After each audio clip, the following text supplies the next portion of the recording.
Hello friends, welcome back to my channel. ಈ beautiful ಆಗಿರೋ ಹೂನ ತೋರಿಸ್ತಾ ಇವತ್ತಿನ ವಿಡಿಯೋನ ಸ್ಟಾರ್ಟ್ ಮಾಡ್ತಾ ಇದ್ದೀನಿ. ಇನ್ನೇನು ಅಕ್ಟೋಬರ್ ಮುಗಿತಾ ಬಂತು, ವಿಂಟರ್ ಸೀಸನ್ ಸ್ಟಾರ್ಟ್ ಆಗೋ ಟೈಮ್ ಬಂದಿದೆ. ಕೆಲವು ಕಡೆ ನವಂಬರ್ ತನಕ ಚೆನ್ನಾಗೇ ಸೆಕೆ ಇರುತ್ತೆ, ಡಿಸೆಂಬರಿಂದ ಚಳಿಗಾಲ ಸ್ಟಾರ್ಟ್ ಆಗುತ್ತೆ. ಆದರೆ ನಾವಿರೋ ಅಂಥ ಪ್ಲೇಸಲ್ಲಿ ನವಂಬರಿಂದನೇ ಚಳಿಗಾಲ ಸ್ಟಾರ್ಟ್ ಆಗುತ್ತೆ. ಈ ಮಳೆಗಾಲ ಮತ್ತು ಚಳಿಗಾಲದ ಮಧ್ಯದಲ್ಲಿ ಬರೋ ಟೈಮಲ್ಲಿ ನಾವು ಗಿಡಗಳಿಗೆ ಕೆಲವು ಪ್ರಿಪ್ರೇಷನ್ ಮಾಡ್ಕೋಬೇಕಾಗತ್ತೆ. ಅದು ಯಾವ್ಯಾವುದು ಅಂತ ನಾನು ಇವಾಗ ಹೇಳ್ತೀನಿ. ಸೀಸನಿಗೆ ತಕ್ಕ ಹಾಗೆ ನಾವು ಹೇಗೆ ಚೇಂಜಸ್ನ ಮಾಡ್ಕೊಳ್ತೀವಿ ಅದೇ ರೀತಿ ಗಿಡಗಳಲ್ಲಿ ಕೂಡ ಸೀಸನ್ ಚೇಂಜ್ ಆದಾಗೆ ಬದಲಾವಣೆಗಳಾಗುತ್ತೆ.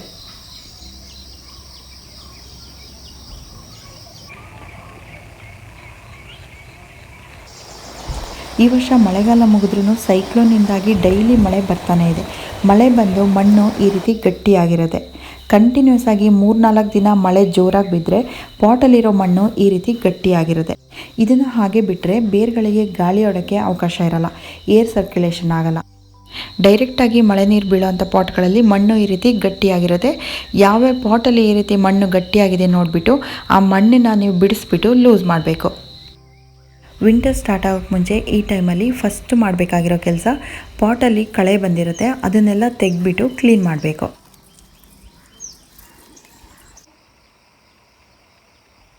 ಪಾಟಲ್ಲಿರೋ ಕಳೆನೆಲ್ಲ ಹೇಗೋ ಬೇಗ ಕ್ಲೀನ್ ಮಾಡ್ಬೋದು, ಆದರೆ ನೆಲದ ಮೇಲೆ ಗಿಡ ಹಾಕಿರ್ತೀವಲ್ಲ ಅದ್ರ ಸುತ್ತ ಬಂದಿರೋ ಕಳೆನಂತೂ ಕೇಳೋದೇ ಬೇಡ, ತುಂಬ ಬಂದಿರುತ್ತೆ.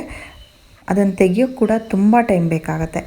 ಗಿಡ ಸುತ್ತ ಬಂದಿರೋ ಕಳೆನೆಲ್ಲ ತೆಗೆದಾದ್ಮೇಲೆ ನೆಕ್ಸ್ಟ್ ಮಾಡಬೇಕಾಗಿರೋ ಕೆಲಸ ಕಾಂಪೋಸ್ಟ್ ಕೊಡಬೇಕು. ಚಳಿಗಾಲದಲ್ಲಿ ಡಿಸೆಂಬರ್ ಮತ್ತು ಜಾನ್ವರಿಯಲ್ಲಿ ಹೆಚ್ಚಿನ ಪ್ಲ್ಯಾಂಟ್ಸ್ ಎಲ್ಲ ತುಂಬ ಡಲ್ ಆಗುತ್ತೆ. ಆ ಟೈಮಲ್ಲಿ ಗಿಡಗಳಿಗೆ ಸ್ಟ್ರೆಂತ್ ಬೇಕಾಗುತ್ತೆ. ಕಾಂಪೋಸ್ಟ್ ಇಂಥದ್ದೇ ಅಂತ ಏನಿಲ್ಲ, ಒಟ್ಟಿಗೆ ಆರ್ಗ್ಯಾನಿಕ್ ಆಗಿರೋದು ಹಾಕಿದರೆ ಒಳ್ಳೆಯದು. ನನ್ನ ವೀಡಿಯೋಸಲ್ಲಿ ಬೇರೆ ಬೇರೆ ರೀತಿ ಫರ್ಟಿಲೈಸರ್ಗಳನ್ನ ತೋರಿಸ್ತಾ ಇರ್ತೀನಿ, ಆದರೆ ಅದನ್ನೇ ಹಾಕಬೇಕು ಅಂತ ಇಲ್ಲ. ನೀವು ರೆಗ್ಯುಲರಾಗಿ ಯಾವುದನ್ನು ಯೂಸ್ ಮಾಡ್ತಾ ಇದ್ದೀರಾ ಅದನ್ನೇ ಹಾಕ್ಬೋದು. ಈ ಟೈಮಲ್ಲಿ ಮಧ್ಯಾಹ್ನದ ಬಿಸಿಲು ಸ್ವಲ್ಪ ಚುರುಕಾಗಿರುತ್ತೆ. ಯಾವ ಗಿಡಗಳ ಬೇರಿಗೆ ಹೀಟ್ ಆಗಬಾರ್ದು ಅಂಥ ಗಿಡಗಳಿಗೆ ನೀವು ಮಲ್ಚಿಂಗ್ ಮಾಡ್ಬೋದು. ಈ ರೀತಿ ತೆಂಗಿನ ನಾರಿಂದ ಅಥವಾ ಭತ್ತದ ಹೊಟ್ಟು, ಭತ್ತದ ಹುಲ್ಲಿಂದ ನೀವು ಮಲ್ಚಿಂಗ್ ಮಾಡ್ಬೋದು. ಮಳೆಗಾಲದಲ್ಲಿ ಯಾವ್ಯಾವ ಗಿಡ ಹಾಳಾಗಿರುತ್ತೆ, ಕಡ್ಡಿಗಳೆಲ್ಲ ಒಣಗಿರುತ್ತೆ, ಅಂಥ ಕಡ್ಡಿಗಳನ್ನೆಲ್ಲ ಕಟ್ ಮಾಡಿಬಿಟ್ಟು ತೆಗೆದುಬಿಡಬೇಕು. ಮಳೆಗಾಲದಲ್ಲಿ ಗಿಡಗಳೆಲ್ಲಿ ಜಾಸ್ತಿ ಇದೆ ಅಂಥ ಕಡೆ ಈ ಸ್ನೇಲ್ಗಳದ್ದು ತುಂಬ ದೊಡ್ಡ ಪ್ರಾಬ್ಲಮ್ ಇರುತ್ತೆ. ನಮ್ಮನೆ ಗಿಡಗಳಿಗೂ ಅಷ್ಟೇ ತುಂಬ ಸ್ನೇಲ್ಗಳು ಬರುತ್ತೆ.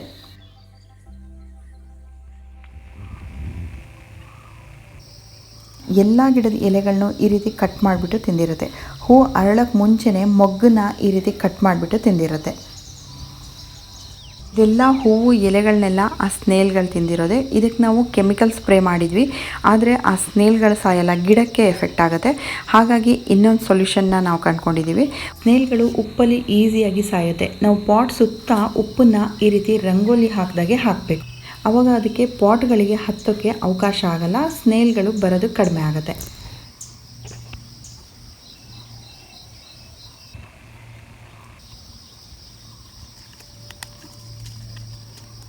ತರಕಾರಿ ಗಿಡಗಳನ್ನ ಬೆಳೆಯೋರು ಇವಾಗಲೇ ಸ್ಟಾರ್ಟ್ ಮಾಡ್ಬೋದು. ನಾನು ಈ ಸಲ ಗ್ರೋ ಬ್ಯಾಗಲ್ಲಿ ತರಕಾರಿ ಗಿಡಗಳನ್ನ ಬೆಳೀತಾ ಇಲ್ಲ, ನೆಲದ ಮೇಲೆ ಬೆಳೆಯೋಣ ಅಂತ ಅಂದ್ಕೊಂಡಿದ್ದೀನಿ. ಅದಕ್ಕಾಗಿ ಈ ಬೆಡ್ಗಳನ್ನೆಲ್ಲ ರೆಡಿ ಮಾಡಿಬಿಟ್ಟು ಮಣ್ಣನ್ನು ಹದ ಮಾಡಿಸ್ಕೊಂಡಿದ್ದೀನಿ. ತರಕಾರಿ ಗಿಡಗಳನ್ನ ಹಾಕಿದಾಗ ಅದರ ಹತ್ತಿರದಲ್ಲೇ ಯಾವಾಗಲೂ ಚೆಂಡು ಹೂವಿನ ಗಿಡಗಳನ್ನ ಹಾಕ್ಕೊಂಡಿರ್ತೀನಿ. ಚೆಂಡು ಹೂವಿನ ಗಿಡ ಯಾಕೆ ಅಂದರೆ, ಒಂದು ಅದರಲ್ಲಿರೋ ಔಷಧಿ ಗುಣ, ಇನ್ನೊಂದು ದುಂಬಿಗಳನ್ನ ತುಂಬ ಬೇಗ ಅಟ್ರ್ಯಾಕ್ಟ್ ಮಾಡುತ್ತೆ. ತರಕಾರಿ ತೋಟಕ್ಕೆ ದುಂಬಿಗಳು ಜಾಸ್ತಿ ಬರೋದ್ರಿಂದ ಬೇಗ ಪಾಲಿನೇಷನ್ ಆಗುತ್ತೆ, ಚೆನ್ನಾಗಿ ತರಕಾರಿಗಳು ಬಿಡುತ್ತೆ. ಇವತ್ತು ಒಂದಷ್ಟು ತರಕಾರಿ ಬೀಜಗಳು ಮತ್ತು ಸೊಪ್ಪಿನ ಬೀಜಗಳನ್ನ ಹಾಕಬೇಕು ಅಂತ ಈ ರೀತಿ ಸಾಲು ಮಾಡಿಸ್ಕೊಂಡಿದ್ದೀನಿ. ಅದ್ರ ಮೇಲ್ಗಡೆ ಗೊಬ್ಬರನ ಹಾಕ್ಕೊಂಡಿದ್ದೀನಿ. ಫಸ್ಟು ಮೆಂತ್ಯ ಸೊಪ್ಪು ಮತ್ತು ಕೊತ್ತಂಬರಿ ಬೀಜನ ತೊಗೊಂಡಿದ್ದೀನಿ. ಇದನ್ನು ಹಾಕೋದಕ್ಕೆ ಈ ರೀತಿ ಬೆಡ್ ಮಾಡಿಸ್ಕೊಂಡಿದ್ದೀನಿ. ಅದ್ರ ಮೇಲ್ಗಡೆ ಒಂದು ಸೈಡಿಗೆ ಪೂರ್ತಿ ಮೆಂತ್ಯ ಸೊಪ್ಪು ಹಾಕ್ತೀನಿ, ಇನ್ನೊಂದು ಸೈಡಿಗೆ ಕೊತ್ತಂಬರಿ ಬೀಜನ ಹಾಕ್ತೀನಿ. ಈ ಕೊತ್ತಂಬರಿ ಬೀಜ ಮತ್ತು ಮೆಂತ್ಯ ಬೀಜನ ನೆಡೋಕ್ಕಾಗಲ್ಲ, ಈ ರೀತಿ ಹಾಗೆ ಉದುರಿಸ್ಕೊಂಡು ಬರಬೇಕು. ಆದರೆ ಒಂದ್ರ ಮೇಲೆ ಒಂದು ಬೀಳಬಾರ್ದು, ತೆಳುವಾಗಿ ಹರಡಬೇಕು. ಇದ್ರ ಮೇಲ್ಗಡೆ ಮಣ್ಣನ್ನಾಗಲಿ ಗೊಬ್ಬರ ಆಗಲಿ ಮೇಲ್ಗಡೆ ಒಂದು ಲೇಯರು ತೆಳುವಾಗಿ ಉದುರಿಸ್ಕೊಂಡು ಬರಬೇಕು. ತುಂಬ ಮಣ್ಣನ್ನು ಹಾಕಬಾರ್ದು, ಆ ಬೀಜಗಳು ಕವರ್ ಆಗೋಷ್ಟು ಮಾತ್ರ ತೆಳುವಾಗಿ ಹರಡಬೇಕು.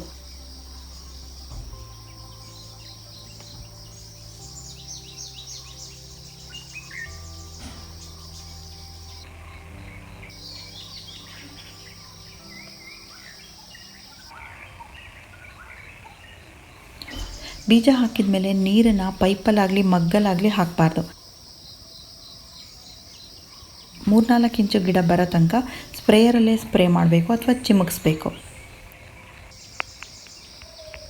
ಇವಾಗ ಸೈಕ್ಲೋನ್ ಮಳೆ ಡೈಲಿ ಸಣ್ಣದಾಗಿ ಬರ್ತಾ ಇರೋದ್ರಿಂದ ಮಣ್ಣು ಪೂರ್ತಿ ಡ್ರೈ ಆಗೋವರೆಗೆ ನಾನು ನೀರು ಹಾಕಕ್ಕೆ ಹೋಗಲ್ಲ. ಈ ಟೊಮ್ಯಾಟೊ ಬೀಜಗಳನ್ನೂ ಅಷ್ಟೇ ಮಣ್ಣಲ್ಲಿ ಆಳಕ್ಕೆ ನೆಟ್ಟರೆ ಅದರಲ್ಲಿ ಮೊಳಕೆ ಹೊಡೆಯಲ್ಲ. ಹಾಗಾಗಿ ಈ ಟೊಮ್ಯಾಟೊ ಬೀಜಗಳನ್ನ ಬರೀ ಉದುರಿಸಿದ್ರೆ ಸಾಕು, ಅದ್ರ ಮೇಲೆ ಮಣ್ಣನ್ನು 1 ಲೇಯರ್ ಹಾಕಿದರೆ ಸಾಕು. ಈ ಬೀಜಗಳನ್ನ ಹಾಕೊಂಡು ಹೋಗ್ಬೇಕಾದ್ರೆ ಒಂದ್ರ ಮೇಲೆ ಒಂದು ಬೀಳಬಾರ್ದು, ಓವರ್ಲ್ಯಾಪ್ ಆಗುತ್ತೆ, ಎರಡೂ ಗಿಡಗಳು ವೇಸ್ಟ್ ಆಗುತ್ತೆ. ಗಿಡ ಒಂದು 4-5 ಇಂಚ್ ಬಂದ ಮೇಲೆ ಗಿಡಗಳು ತುಂಬ ಪಕ್ಕ ಇದೆ ಅಂತ ನಿಮ್ಗೆ ಅನಿಸಿದರೆ ಒಂದು ಗಿಡನ ತೆಗೆದ್ಬಿಟ್ಟು ನೀವು ಬೇರೆ ಕಡೆಗೆ ನೆಟ್ಕೋಬೋದು. ತರಕಾರಿ ಗಿಡಗಳ ಬಗ್ಗೆ ಜಾಸ್ತಿ ವಿಡಿಯೋ ಮಾಡಿ ಅಂತ ಕೆಲವ್ರು ಹೇಳ್ತಾ ಇರ್ತೀರಾ, ಆದರೆ ಹೆಚ್ಚಿನ ತರಕಾರಿಗಳದೆಲ್ಲ ಕೇರ್ ಒಂದೇ ರೀತಿ ಇರುತ್ತೆ. ಸ್ಟಾರ್ಟಿಂಗ್ ಒಂದು ಸಲ ಕಾಂಪೋಸ್ಟ್ ಹಾಕಿದರೆ ಅದಾದಮೇಲೆ ಹೆಚ್ಚಿನ ತರಕಾರಿಗಳು 3 ತಿಂಗಳಿಗೆ ಹಾರ್ವೆಸ್ಟಿಂಗ್ ಬರುತ್ತೆ. ಅದ್ರ ಮಧ್ಯದಲ್ಲಿ ಇನ್ನೊಂದು ಸಲ ಕಾಂಪೋಸ್ಟ್ ಕೊಡ್ತೀನಿ. ನಾವು ಯಾವ ಜಾಗದಲ್ಲಿ ತರಕಾರಿ ಗಿಡನ ನೆಟ್ಟಿರ್ತೀವಿ ಆ ಜಾಗಕ್ಕೆ ಬಿಸಿಲು ತುಂಬ ಬೀಳ್ತಾ ಇರಬೇಕು, ಡೈಲಿ ನೀರು ಕೊಡ್ತಾ ಇರಬೇಕು. ಕಾಂಪೋಸ್ಟ್ ಮಾತ್ರ ಆರ್ಗ್ಯಾನಿಕ್ ಆಗಿರೋದೇ ಹಾಕಬೇಕು. ಟೊಮ್ಯಾಟೊ, ಬೀನ್ಸ್ ಮತ್ತು ಬಳ್ಳಿಯಿಂದ ಬೆಳೆಯೋ ಗಿಡಗಳಿಗೆ ಗಿಡ ಎತ್ತರ ಬಂದ ಕೂಡಲೇ ಕೋಲ್ಗಳನ್ನು ಸಪೋರ್ಟಿಗೆ ಕೊಡಬೇಕು. ಇವಾಗ ನೆಡ್ತಾ ಇರೋದು ಬಟಾಣಿ. ಈ ಬಟಾಣಿ ಮತ್ತು ಬೀನ್ಸ್ ಈ ರೀತಿ ಕಾಳುಗಳ ಗಿಡನ 1/2 ಇಂಚಷ್ಟು ಮಣ್ಣೊಳಗೆ ಪ್ರೆಸ್ ಮಾಡಿಬಿಟ್ಟು ನೆಡಬೇಕು. ಅದ್ರ ಮೇಲ್ಗಡೆ ಮಣ್ಣನ್ನು ಮುಚ್ಚಬೇಕು. ಈ ತರಕಾರಿ ಗಿಡಗಳಿಗೆ ರೋಗ ಏನಾದರೂ ಬಂದರೆ ಅಥವಾ ಹುಳುಗಳು ಅಟ್ಯಾಕ್ ಮಾಡಿದರೆ ಬಯೋ ಎನ್ಸೈಮ್ ಮತ್ತು ಬೇವಿನ ಎಣ್ಣೆನ ಯಾವಾಗಲೂ ಇಟ್ಕೊಂಡಿರಿ. ಅದನ್ನು ನೀರಿನ ಜೊತೆ ಮಿಕ್ಸ್ ಮಾಡಿಬಿಟ್ಟು ಸ್ಪ್ರೇ ಮಾಡಿದರೆ ಸಾಕು. ಗಿಡಗಳು ದೊಡ್ಡದಾದಮೇಲೆ ಕಾಯಿ ಬಿಡೋಕ್ಕೆ ಮುಂಚೆನೇ ಸೌದೆಯಿಂದ ಉರಿಸಿರೋ ಬೂದಿ ಇರುತ್ತಲ್ಲ, ಇದನ್ನು ಹಾಕೋದ್ರಿಂದ ಕೂಡ ರೋಗಗಳು ಕಡಿಮೆ ಆಗುತ್ತೆ, ಹುಳುಗಳು ಅಟ್ಯಾಕ್ ಮಾಡೋದು ಕಡಿಮೆ ಆಗುತ್ತೆ. ಇನ್ನು ವಿಂಟರ್ ಸೀಸನ್ ಅಂದರೆ ಹೂವಿನ ಸೀಸನ್ ಅಂತಲೇ ಹೇಳ್ಬೋದು. ಹೆಚ್ಚಿನ ಗಿಡಗಳು ಹೂ ಬಿಡೋಕ್ಕೆ ಶುರುವಾಗುತ್ತೆ. ಈ ಗಿಡದ ಹೆಸರು ಪಾಯಿನ್ಸೆಟಿಯಾ ಅಂತ. ನೀವು ವಿಂಟರಲ್ಲಿ ಬೆಳೆಯೋ ಗಿಡಗಳನ್ನ ಶಾಪಿಂಗ್ ಮಾಡಬೇಕು ಅಂತ ಇದ್ದರೆ ಈ ಗಿಡನ ಮಸ್ಟ್ ಬೈ ಅಂತಲೇ ಹೇಳ್ತೀನಿ. ಯಾಕಂದರೆ ವಿಂಟರಿಂದ ಇದ್ರ ಎಲೆಗಳೆಲ್ಲ ಹೂ ಯಾವ ಕಲರ್ ಇರುತ್ತೆ ಅದೇ ಕಲರಿಗೆ ಚೇಂಜ್ ಆಗುತ್ತೆ. ಪುನಃ ಮಳೆಗಾಲ ಬರೋರಿಗೆ ಅದೇ ಕಲರ್ ಇರುತ್ತೆ. ಮಳೆಗಾಲ ಸ್ಟಾರ್ಟ್ ಆದಮೇಲೆ ಆ ಎಲೆಗಳೆಲ್ಲ ಗ್ರೀನ್ ಆಗುತ್ತೆ. ಈ ಗಿಡನ ಪಾಟಲ್ಲಿ ಬೆಳೆದ್ರೆ ತುಂಬ ಚೆನ್ನಾಗಿರುತ್ತೆ. ನಿಮ್ಗೆ ಯಾರಿಗಾದರೂ ಈ ಗಿಡದ ಬಗ್ಗೆ ಇಂಟ್ರೆಸ್ಟ್ ಇದ್ದರೆ ನನ್ನ ಕಮೆಂಟ್ಸಲ್ಲಿ ಹಾಕಿ, ನಾನು ಆ ಗಿಡದ ಬಗ್ಗೆ ಡೀಟೇಲಾಗಿ ಹೇಳ್ತೀನಿ.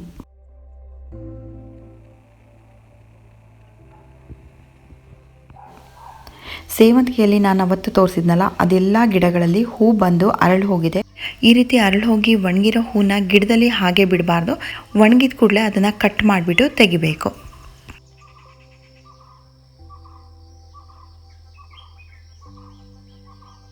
ಇನ್ನು ಕೆಲವು ಗಿಡಗಳಲ್ಲಿ ಇವಾಗ ಹೂ ಬರೋಕ್ಕೆ ಶುರುವಾಗಿದೆ.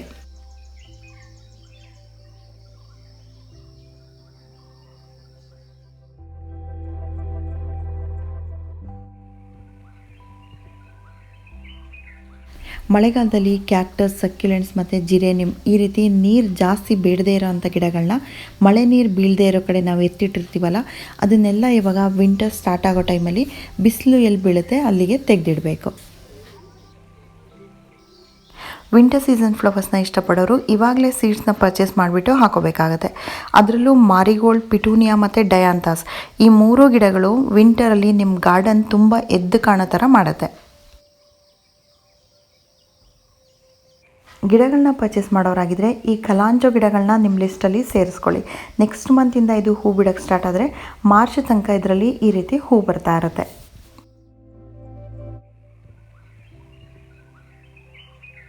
ಇನ್ನು ನಾನು ಹಾಕಿರೋ ವಿಂಟರ್ ಸೀಸನ್ ಫ್ಲವರ್ ಸೀಡ್ಸ್ ಹೇಗೆ ಬಂದಿದೆ ಅಂತ ತೋರಿಸ್ತೀನಿ. ಚೆನ್ನಾಗಿ ಜರ್ಮಿನೇಷನ್ ಆಗಿದೆ. ಆದರೆ ಈ ಸೈಕ್ಲೋನ್ ಮಳೆಯಿಂದಾಗಿ ಯಾವಾಗಲೂ ಮೋಡ ಇರೋದ್ರಿಂದ ತುಂಬ ಫಾಸ್ಟಾಗಿ ಗ್ರೋತ್ ಆಗ್ತಾ ಇಲ್ಲ. ಈ ಗಿಡಗಳಲ್ಲೆಲ್ಲ ಹೂ ಬಂದಮೇಲೆ ನಾನು ನಿಮಗೆ ಇದರದ್ದು ಅಪ್ಡೇಟ್ ವಿಡಿಯೋ ಮಾಡಿಬಿಟ್ಟು ತೋರಿಸ್ತೀನಿ.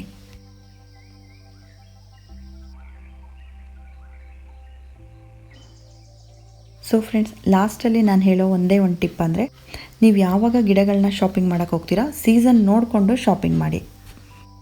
ಇವಾಗ ನೀವು ನರ್ಸರಿಗೆ ಹೋದರೆ ನವಂಬರಿಂದ ಫೆಬ್ರವರಿ ತನಕ ಹೂ ಬಿಡೋ ಗಿಡಗಳನ್ನೇ ಸೆಲೆಕ್ಟ್ ಮಾಡ್ಕೊಳ್ಳಿ. ಮಾರ್ಚಲ್ಲಿ ಸಮ್ಮರಲ್ಲಿ ಹೂ ಬಿಡೋ ಗಿಡಗಳನ್ನ ನೀವು ತಗೋಬೋದು ಅಂತ ಹೇಳ್ತಾ ಈ ವಿಡಿಯೋ ಎಂಡ್ ಮಾಡ್ತಾ ಇದ್ದೀನಿ. Thank you for watching.